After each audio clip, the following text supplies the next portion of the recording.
Hello and welcome back to the channel. So this is the second video I've done on this bike. This is my 1971 Suzuki T500R. I've had it for, since Christmas really. I finally got round to sort of making a start on it.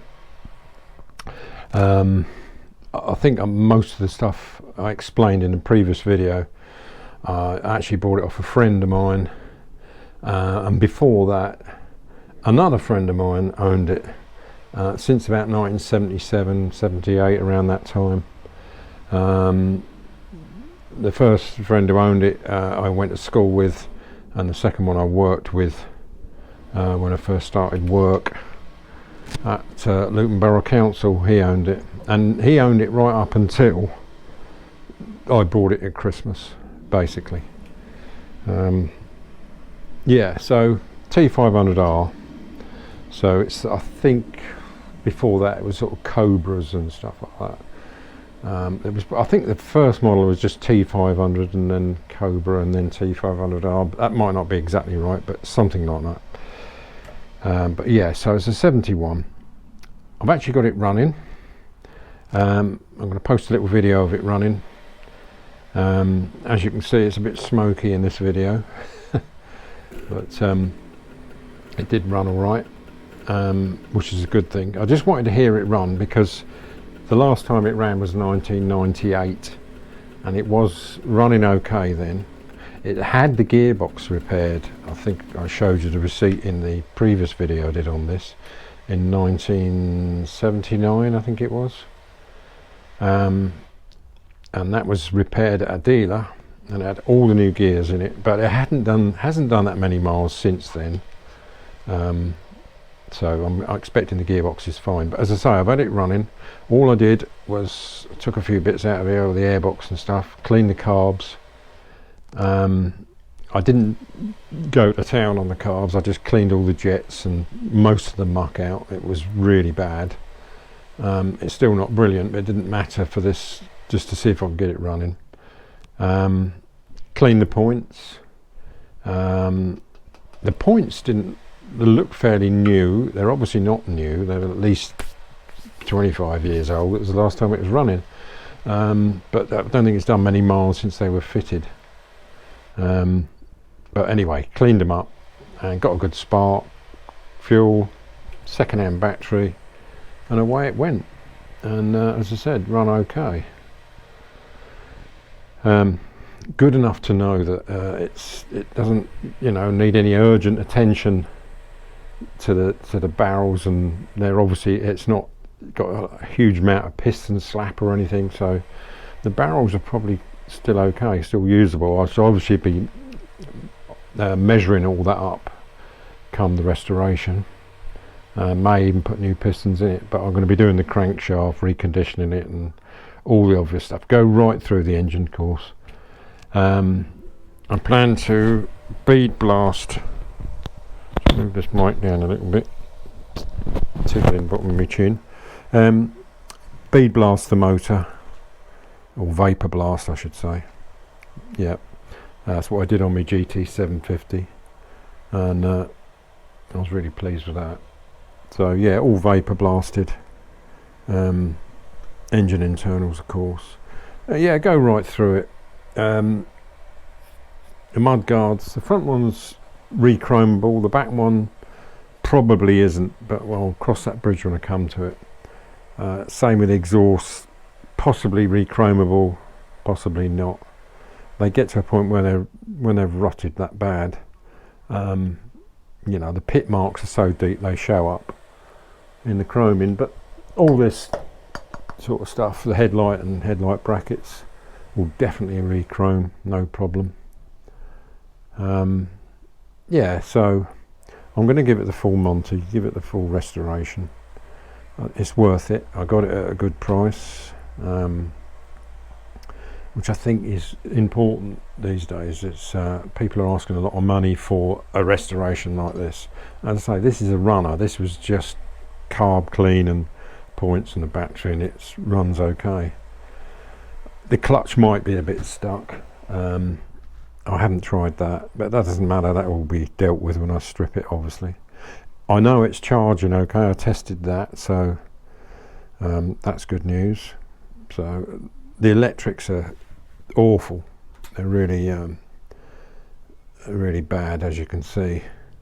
So I don't expect to be able to buy a loom easily, but I can make looms. I did it on the H1, so I'll probably do that, just make a loom myself. And yeah, but I've got the original key with it.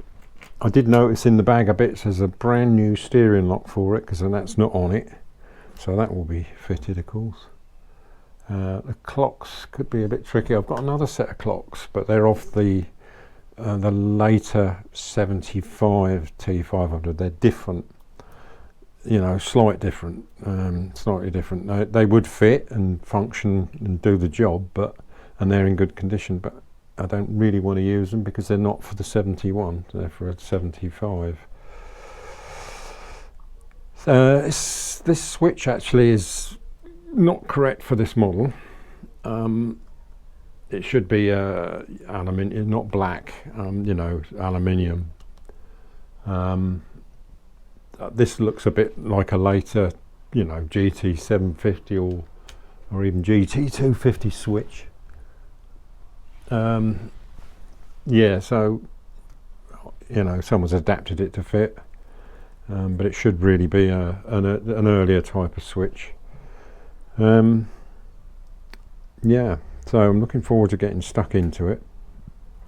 This won't be a very long video because I haven't really done much apart from getting it running since the last video, but I've got more of an idea what I want to do with it now.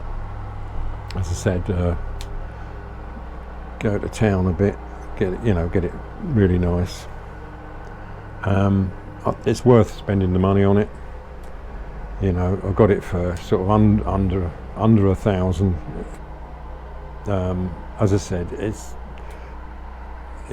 people are asking sort of $2,000 or upwards for something in this condition to restore. You're starting on the wrong foot straight away. You've already spent $2,500 on something that you need to now spend another $5,000 on.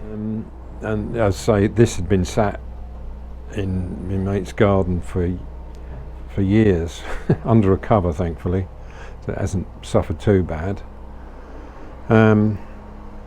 But I don't know, he just stopped using it back in 1998. I don't know if he really intended to restore it, but he didn't. And to him it was, when I first got it, it seemed to be locked up, although that freed off. I just squirted a bit of oil down the bores and it did free up. It's probably just the ring literally only lightly stuck, small amount of rust or something. I'll find out when I pull it all apart. Whatever it was, it freed off. Clean the carbs, points, battery, boom, away she went. So yeah, it's quite exciting to have another project on the go. I'm looking forward to getting stuck in. So yeah, the next video I shall do is stripping it, and then show you what I find and any horror stories.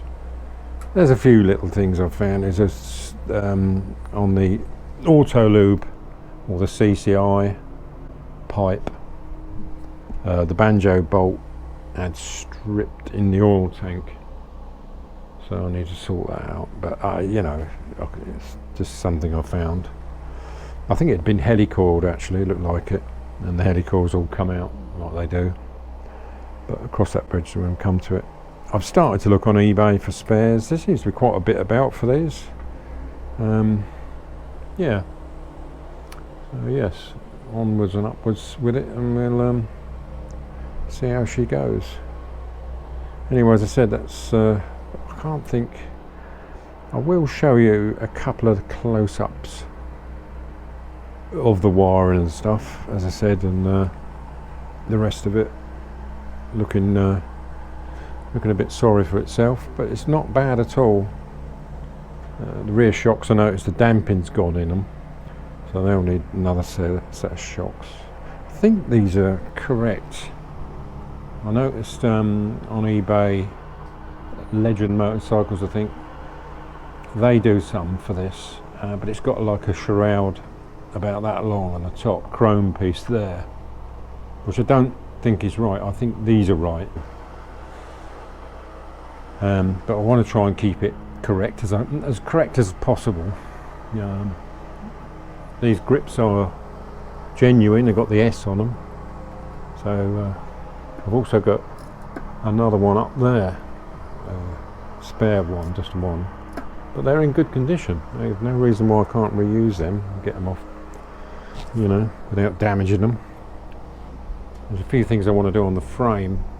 This part of the frame has been welded, the handle to pull it up.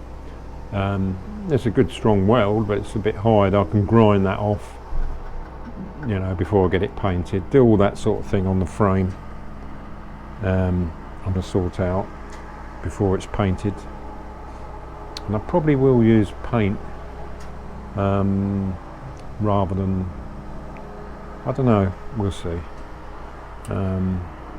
Stove enamelling is quite nice. My GT750 was stove enameled back in the 80s, and it's still good. It's still shiny and really nice. So I didn't have to paint that again. So I don't know if you can still get stove enamelling done. That used to be the thing. There's powder coating, of course, which sometimes can look a bit thick. So I sort of prefer paint, proper 2-pack paint. We'll see. I'll decide whatever's the best available in where I live, and without travelling too far. Yeah, and so that's it really. It's I say a relatively short video, but I'll do another one as soon as I start stripping it and show you how it's getting on. Anyway, thanks for watching, and like and subscribe, as they say, if you want to, and I'll see you in the next one.